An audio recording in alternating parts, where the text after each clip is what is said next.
So what is up, guys? Nick here, helping you to master your technology. iPhone 10 versus Samsung Galaxy S9 Plus full comparison video. Now, before we get started, I just want to let you guys know that this video is going to be quite long and detailed. So if that's not your thing or you don't got time for that, I did time code it down below in the description area where you can go to the sections that matter most to you. But if you want the full rundown, I suggest you watch the video in its entirety. So it's the camera reimagined here on the Galaxy S9 Plus. And over here, it's the first all-screen, well, we got the notch, so it's not fully all-screen, iPhone 10 here. Which is the better buy? Let's begin with specs. All right, so quick specs refresh for the iPhone 10, 5.8-inch OLED display, 12 megapixel dual camera at 4K 60 at the maximum resolution, 3 gigabytes of RAM on board here with an Apple A11 CPU. It is fast, 2716 milliamp hour battery, and this thing weighs in at 174 grams, and you get IP67 water resistance. It comes in capacities of 64 gigs at $999, and for $1149 you get 4 times the storage at 256 gigs, which is the model I have here. Taking it over to the Galaxy S9 Plus, the specs that matter here is a 6.2-inch Super AMOLED for our 2K display here. This goes up to 2960 by 1440. It's at 1080 out of the box. 12 megapixel dual camera on the rear. One's a telephoto lens that has a variable aperture on the single lens, and that one will do f1.5 to f2.4, 6 gigabytes of RAM with a Snapdragon 845 or an Exynos 9810 octa-core CPU, and this has a 3500 milliamp hour battery, and this thing weighs in at just over 188 grams. So this is a little bit of a heavier phone, but also has a more spacious and wide display. They both have very similar cameras on the rear. Let's get into their design differences now. So I forgot to mention on the S9 Plus, you actually do get IP68, so it's a little bit better than the iPhone 10 when it comes to durability, when it comes to rain and getting it wet and stuff like that. Also, you're gonna get this phone at 64 gigs across the board in 3 different colors. Coral blue, you get the lilac purple, which I have here in the smaller edition of the S9, and you can get this in gray depending on the market you're in, and also midnight black. All 64 gig models start at $839, so undercutting the iPhone by about $170. So that's quite a bit. Expandable memory up to 400 gigs. Let's talk about design. If you decide to go with Apple's baby here, the iPhone 10, you are going to get a very well-balanced design when it comes to, width to weight to height. It's a pretty good balance. I do think it's a little bit heavier than it should have been, but at the same time, some people will say that, the heavier makes it actually more premium feeling, which I can agree with you there. But I do like when a smaller phone is lighter. They could have saved the heaviness for the upcoming Plus edition. So it's a little bit heavier than, say, your iPhone 8 or say your iPhone 7 that was super light and fast and speedy before it. But that definitely gives it a little bit of premium. You get stainless steel around the edges, and you get a new vertical camera, definitely signifying this is a different iPhone. This is not your classic iPhone. People will know it's an iPhone 10 based on that notch up at the top as well. There's a lot of copycat Android manufacturers now bringing out notch phones. So, I think Apple just did this because they didn't know how to make it all screen just yet. So this is just kind of like the middle way into the all screen. So we had bezels. Now we're in between getting to an all-screen design in the evolution, and we have a notch. So you're going to have to deal with the notch if you do get this device. But overall, it's a really nice balance, and it feels kind of just right in the hand. So that's what you get with the iPhone 10 when it comes to design. Also keep in mind, you do get a pretty thick camera hump if you do decide to buy this phone, but switches, the power button here on the right, as well as doubles as a Siri button, is very large here, so that's easy to press, but you do have to do some 2-button action to turn this phone off, but you get used to it. No big deal right there. So that's your iPhone 10 in terms of design. Now, if you decide to go with S9 Plus here, this is a refinement over the S8. It takes some cues from the Note 8 and brings a vertical camera here that was basically the same one that was horizontal on the Note 8. You get this shiny blue color, or the shiny lilac color. It's a little bit wider than the iPhone 10, so you're definitely getting a wider, kind of fatter phone here if you go with the S9 Plus, but it definitely gives you a feeling that you got a little bit more for your money just because you really did. You get more real estate with this phone, and because the iPhone 10 has an 81.6-ish screen to body ratio, and this one has an 84.2, you're basically getting more screen on the S9 Plus, not just more real estate, but actually more closer to like an all screen design, even though you would think that, well, the iPhone 10 goes all the way to the bottom, but if you're paying attention here, there's borders all the way around the edges. So technically speaking, from a technical standpoint, the S9 Plus is closer to a full screen design than the iPhone 10. But that's besides the question. What else do you get? You get a weighty 189 grams. So this makes the S9 Plus feel a little bit more premium than the S8 Plus before it. And you get some nice sides. These are really like premium looking sides here on the device. They definitely match the back shininess very well here for this device. And you get this nice flat camera design. So that's what you're going to get from the Samsung device. Both are excellent designs. I feel like the notch is questionable on this phone, but you could say that the Galaxy S9's bezel at the top is questionable on the one at the bottom, because we're all looking for an all-screen design. So really it's going to come down to your personal preference. If I had to choose one right here, I think I kind of like the design on the iPhone 10 a little bit better, because even though it technically doesn't have as most of an all-screen design, in person, in practice, it actually looks closer to an all-screen design. Let's talk about build quality. So what matters when it comes to the build? Now, what I mean by this section is I'm talking about scratches. I'm talking about how does this phone hold up in a case? And what does it act like in terms of its durability on the day-to-day? Well, the iPhone 10 scratches quite easily on the stainless steel. You're not going to see it here on camera. It's too fine to be pulled up here from the camera I'm using right now, so you're not going to see it, but I do have scratches all the way around the stainless steel already. The glass on the rear also has some nicks in it. Also, you're not going to be able to see them, but I do have some nicks in the iPhone 10's glass, so that is an issue there. And the front glass on the iPhone 10 will scratch, pretty easily if you don't put a screen protector on it. So, while I think that those little things are what comes with the territory when you get a all glass phone, this phone on the whole, I feel like it's a phone that always needs a case on it, unless you're really just willing to take the chance and pay Apple like $500 to get this thing fixed if you do crack it. So while it does feel durable, it don't feel like cheap or anything like that, nowhere near that, it's $1,000 phone, it definitely feels like it's fragile. It feels like it's something that needs to be babied. That's the iPhone 10, I feel like, in terms of its build quality. But in terms of just sheer like premium feel, it feels A1 top notch. All right, so let's talk the Galaxy S9 Plus's build. Now, this phone also feels quite similar in the hand when it comes to just its glass feel, as well as its premium construction as the iPhone 10. However, those sides, some stainless steel sides on the iPhone 10 definitely feel more premium than the sides on the S9 Plus. The S9 Plus, even though it's a heavier phone on paper, it kind of feels a little bit, like it's better distributed across the body. So it kind of doesn't feel as heavy because, you're cramming more weight into a smaller body. So you feel that weight more on the iPhone 10. That's the best way I could describe it. It's better balanced and distributed on this device. So the build quality on the rear though, this glass can get nicked up just like the iPhone 10. Personally, I just got this phone not too long ago, so I don't have any scratches yet, but I did contain a scratch on the front of this device. It has Corning Gorilla Glass 5, but it's still got a scratch already. And, based on my usage with the S8 Plus, this phone should hold up pretty well, but also, again, it's another phone that needs to be babied. It's another one that I think needs to be in a case and needs a screen protector. If you're going to rock it solo, you are taking a huge chance with a huge all glass on the front and a huge all glass on the back. Also, that edge display makes it quite easy to crack if you do hit it. So that's one benefit of the iPhone 10. Not having an edge display helps it from not, if you drop it, not cracking it too bad, because if you hit one of these corner of the edges on the S9, it's over with.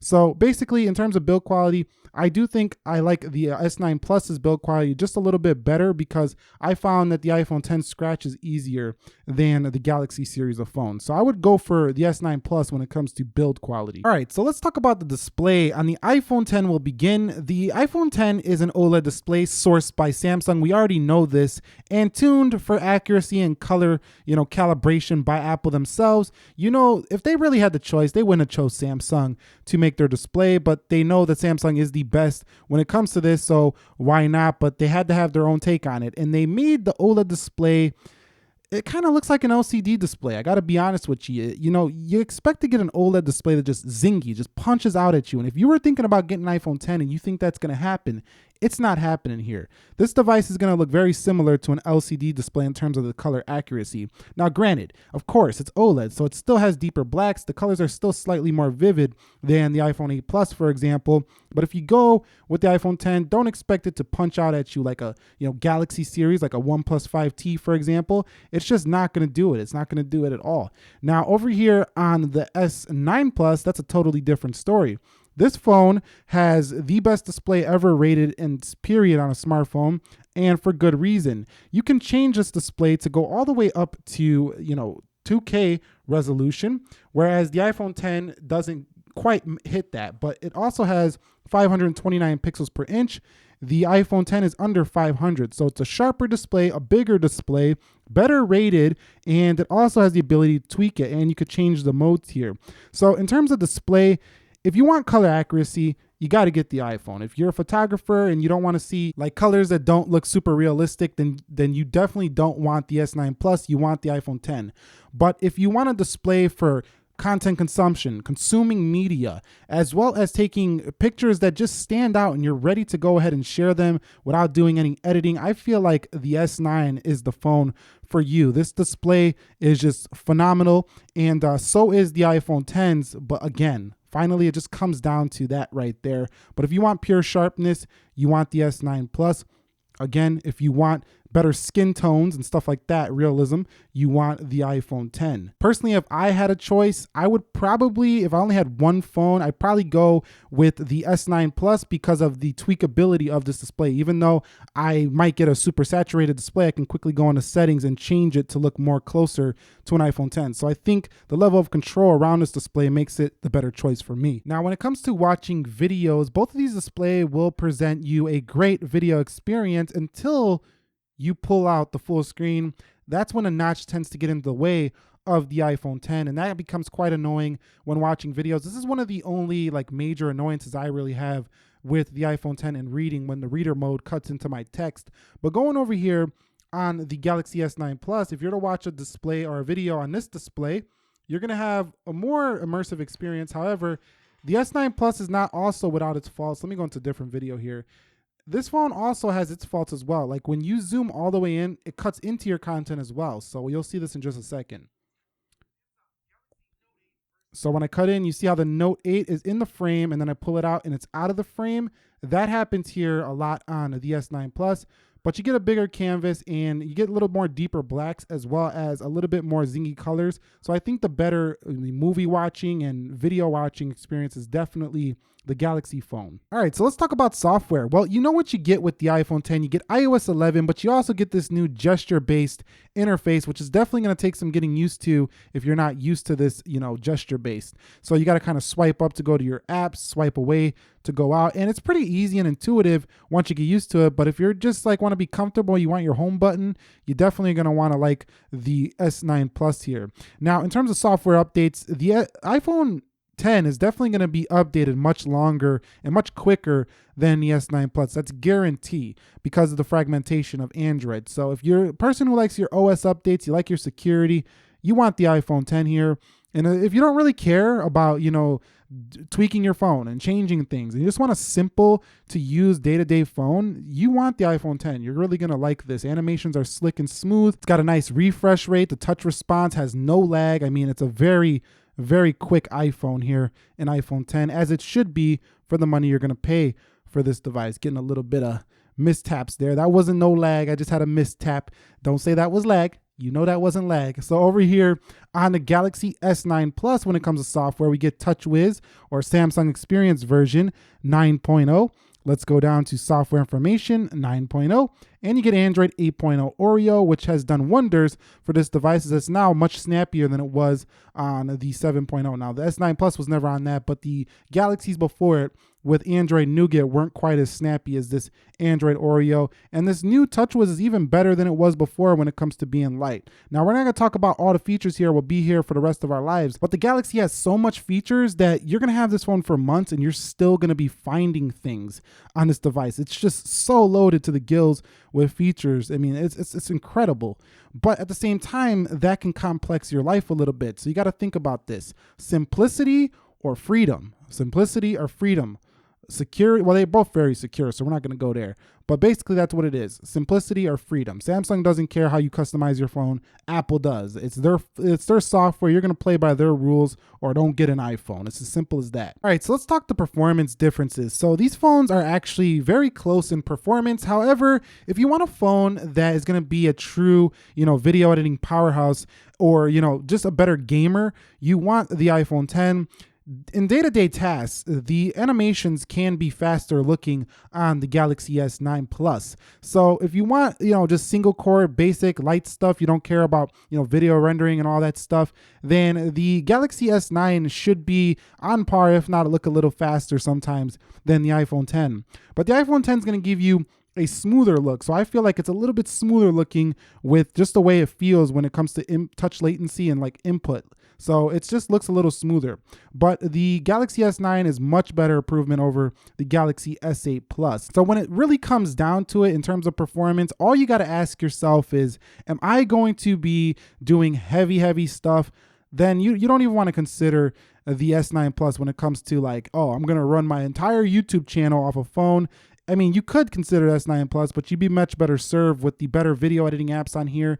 Are you saying, I want the best graphic games, I want all the best gaming I could do on a phone? You don't even want to consider the S9 Plus because the devs definitely develop first for iPhone, and you get better performance and better optimization on this device. Now, are you saying I'll take a little bit of a very slight hit in performance to have all the features set in the amazing variable aperture camera on the S9? Then you definitely want to consider this device. Are you saying to yourself, there is no way I do all that stuff on a phone. All I want my phone to do is some quick email, some Instagram. I want to take some photos. I want to play the light casual game here. I just want to watch some Netflix and watch a YouTube video. Who's got time to be video editing on a phone? I got a laptop for that. Then this phone should definitely be on your high list for phones that you might pick up between these two. Okay, so let's talk about special features. Now, what you get here is Face ID and gestures on the iPhone 10. That's what's special about this device. You also get iMessage, which is kind of special about all iPhones, that allows you to communicate with a lot of people, who are using iPhones, which is kind of, there's so many people using iPhones that you might actually miss iMessage if you go to a Galaxy S9 Plus. So that's what really matters here. The security is super strong with that Face ID on the iPhone 10. So those are the special features there. Now, the ones that really matter here for the S9 is going to be the intelligence scan, which now combines the iris scanner as well as the facial recognition together to give you a more authentic and faster way to get into your phone. I actually found it to be a little bit non-responsive. You also get, this Samsung Pay on this device, which works with MST technology, meaning it works on any card reader basically that can read cards. This phone will work. That's a great feature to have with this device. You also get that variable aperture camera on the back of the Samsung. Now, you do get Apple Pay with the iPhone 10, so keep that in mind, but the technology is nowhere near as reliable and accurate as the one on Samsung, especially when we're talking about using it at multiple stores. Now, if they do have their machines set up, of course, Apple Pay and Samsung Pay are on par. They're equal. But where they're not equal is that you can leave the house and know that with the Samsung, you're good to go pretty much anywhere. With the iPhone 10, you got to go look online to see a list of stores that accept Apple Pay. So overall, they have basically an equal amount of special features. I'm sure if you dig into the S9, you get even more features because that's what Samsung does best, features. So if we're talking about purely, stuff you're going to find in terms of the feature set, Samsung is the one you want here. Okay, guys, so let's talk about the cameras here. Now, on this device, you do get a dual 12 megapixel camera, f1.8 for the primary lens, 28 millimeter, 12 megapixel, 2.4, 52 millimeter on the second, optically stabilized, phase detection, autofocus. This does have the ability to shoot in up to 4K at 60 FPS, 1080 at 240 FPS slow-mo, so super slow-mo. You do have some new portrait modes in the iPhone 10 that are new here: natural light, studio light, contour light, stage light, and on the front camera you do have a 7 megapixel shooter. This thing does f2.2 on the front. We are having a little bit of lag there as it was switching into the front portrait mode. Also something different for the iPhone 10, you get the front portrait mode. You also get 1080 at 30 FPS on the front face detection, which will track your face quite well, and it does have some pretty great autofocus. Now, in terms of the settings themselves, they are basic iPhone settings you are used to: time-lapse, slow-mo, video, photo, portrait, square, pano. You also get your filters on board here up in the right hand corner: timer, live photos, HDR, and flash. But you still have to go into settings to change the file format as well as change those video settings, which can be annoying from time to time. However, I find the detailed photos to be very amazing here on the iPhone 10. And the front-facing camera, specifically, I feel is a better choice over the Galaxy S9. Now, on the Galaxy S9 Plus, we're talking about a dual 12 megapixel camera. The single primary shooter can actually change its aperture from f1.5 to 2.4, giving for some sharper photos and some great low light photos as well. That's a pretty awesome control you have over your camera. Very pro. And you have dual pixel AF on this phone. You also do get an f2.4 52mm lens on the second one at 1/3.6-inch sensor. So the sensors on both of these are just smaller than what you're going to get in a full-blown DSLR or mirrorless, and that's simply why you still can't beat those cameras, is the sensor size. That is the main reason why a smartphone camera cannot compete yet, or I mean, it can compete but not beat the camera. Now, in terms of software, you do get so much software here, but it's pretty clean and easy to use, I would say. Although it could be a little bit daunting to first-time, Galaxy users who are used to the more simple UI of the iPhone 10. You have Pro mode, and these are a little bit sensitive, so sometimes you might accidentally trigger the wrong one. Live focus is going to allow you to blur the background to your liking. Pro mode, well, it says it in the name. It's a Pro mode. You can change the aperture right here. See how I just did that accidentally? You can change the aperture from f1.5 to 2.4 right there. And you have shutter, exposure, all that stuff. And you can also go to super slow-mo at up to 960 frames per second. This is ridiculous. Sony did this first, but now Samsung has it, so it's nice to have it here. Although it's pretty blurry and you cannot do it for too long. And in addition to that, you do get 4K 60 on this device as well. And I find the settings to be much easier to use on the Galaxy S9, and I like the autofocus speed. It's faster than the iPhone 10. Settings are right there for a quick fly. You can also quick launch this camera like so. At anywhere you are on the phone, you could just double click the button to launch it. So it's a fantastic camera. I think that the burst mode is a little faster on the iPhone 10, but I'm going to stop talking right here. You go ahead and judge the cameras for yourself.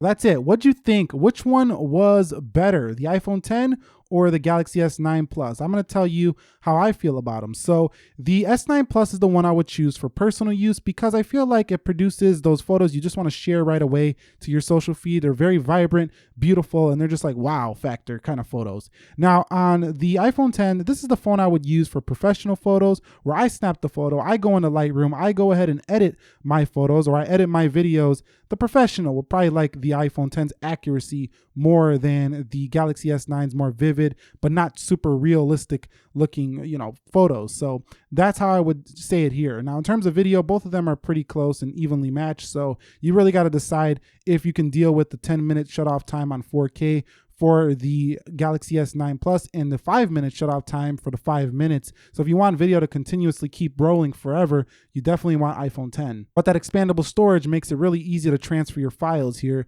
for the Galaxy S9 Plus. So keep that in mind. With the Emoji, you can see his face moving because I am talking, and it definitely does not look very accurate. Let me zoom in just a little bit so you can see this a little bit better.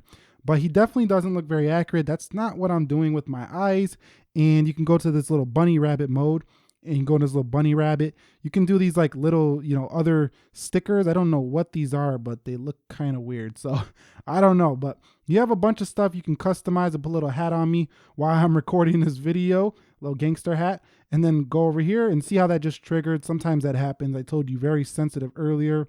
This devil, I mean, why would you want to use this thing? That is super creepy. Like I wouldn't use that. So going over here, you can see that we have all these functions. So, you have a lot of stickers and stuff that can be fun to play with, but I think just the AR emoji, it just doesn't feel very premium like the one on the iPhone. That feels like they spent much more time making it, and I'm just going to stop here with that. We don't need to see that no more. Personally, I don't really like it. It's not that great. It's cool that it's something new, but it was just rushed and it doesn't feel in place on this very premium smartphone in the Galaxy S9 Plus. All right, so let's discuss audio. So the iPhone 10, we all know, doesn't have a headphone jack. It's old news by now. Some people think, why do people keep bringing up no headphone jack? Nobody cares. Bluetooth headphones are everywhere. Some people are of the opinion that why would you get rid of a headphone jack, and they still like their headphone jack. That's why phones like the V30 still exist. But I would say right out the gate, You have dual speakers here, finally, on a Samsung phone. At the top and at the bottom here, a little bit of a different design element on this phone. You do have them here on this device as well, but they're just louder and crisper on the iPhone 10. So if you want external speakers, you definitely want the iPhone 10 here. If you do want to use the headphone jack, you have the Dolby Atmos feature on this device, which should help it sound just a little bit better. So I would definitely choose this if you're a headphone kind of person. You want the Galaxy S9 Plus. In terms of phone call speaker quality, you're definitely going to like the iPhone 10 because of the louder speakers.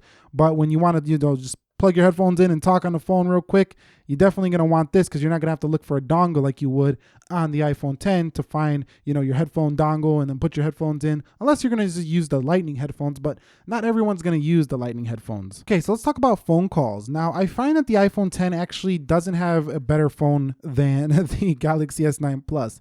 Now, reason being is I found it to be a little bit louder when listening to people on the S9 Plus, a little bit crisper. And I found that the iPhone 10 just had sometimes of a hard time people hearing me. They said what a couple times. So that's how I can base this comparison here. Like I say, if you want a better speakerphone, you definitely want the iPhone 10. But both of these held reception just fine. Reception is great on both. But buying either phone, we're to the point now where we're just nitpicking here, and basically not everybody's gonna have the same service, the same experience. But personally, I just found the iPhone 10 to be just slightly worse than the Galaxy S9 when it comes to phone call quality. All right, so let's discuss battery life. Now on the iPhone 10, you do have low power mode, which really helps you out when it comes to longevity in that battery life. I find this phone to be not as good as the iPhone 8 Plus, but still an all-day phone. It's just not a 1.5 day phone. It's still not a 2-day phone. It's about, let's say, a 6 hour of on-screen time phone. The Galaxy S9 Plus actually kind of matches the iPhone 10. They're about even in my experience when it comes to the battery life, but I find that the iPhone 10, if you are using it heavier, it does drain a little faster, whereas the Galaxy S9 has it just seems to work a little bit better when it comes to when you're using it heavy or light, it kind of just drains evenly. So the iPhone 10 can drain kind of like fast depending on what you're doing, whereas I feel like it's a little bit better balanced on the S9 Plus. So fast charging comes on board with the S9 Plus. You can get fast charging on the iPhone 10, but you got to pay extra for it. It doesn't come in the box, which most people aren't going to do. You also get wireless fast charging on the S9 Plus. So overall, I would say I would pick the S9 Plus when it comes to pure battery life and the features and conveniences that come with that battery life. But stay tuned to the channel. I am going to conduct an all-day battery test with the S9 Plus. I already have done so for the iPhone 10, which you can check out at the link in the description. All right, final conclusion, which is the better phone here? Now, they both have their strengths and weaknesses, but I know you want to hear a definitive winner. There really is no definitive winner. It comes down to ecosystem. You want to be in Apple land or Samsung and Google land, but I'm going to give you a clear answer. I would personally choose between these two, the iPhone 10, and I'll tell you why. Now, I'm going to choose the iPhone 10 here of these two phones for one simple reason. When you're paying $1,000 for a phone, the S9 Plus, $850 with tax, you're looking at around $890. Depending on your region, you're over $1,000. Not everywhere is the same price. You're going to get cases and all that. That's all going to add up. But a year is going to go by, and how many software updates are you going to have with the S9? Not very many. Now on the iPhone 10, you're going to keep getting updates. You're going to get new iOS 12. You're going to get more updates. Apple's not going to leave you in the dust. I'm not saying that because I just approve of Apple, but I just like that feeling that, my device is being supported for a long time. But that's not to say the S9 Plus is no chump. This is one of the best, if not the best Android phone you can buy. So if you have no interest in Apple, this is the phone you want right here. I think I would even choose this over the Pixel 2 XL just because even though that's going to get software updates and Google's not going to leave you behind, you just can't beat this hardware. This is just so much phone for the money you're paying. And definitely I feel like I get more money, more bang for the buck out of just the pure feature set and hardware of the S9. But I just feel like over the long term, the investment will pay off a little bit more on the iPhone 10 and the resale value will be much higher. So personally, between these two, I think the iPhone 10 is the better phone. But it's never been closer than it is here in 2018 between Apple and Samsung. I don't know when this is ever going to end, but as long as it doesn't, we're going to keep covering it here. So keep watching to stay tuned for more S9 content. Nick here helping you to master your technology. I will catch you on the next video. I thank you so much for watching. Be sure to be well and peace.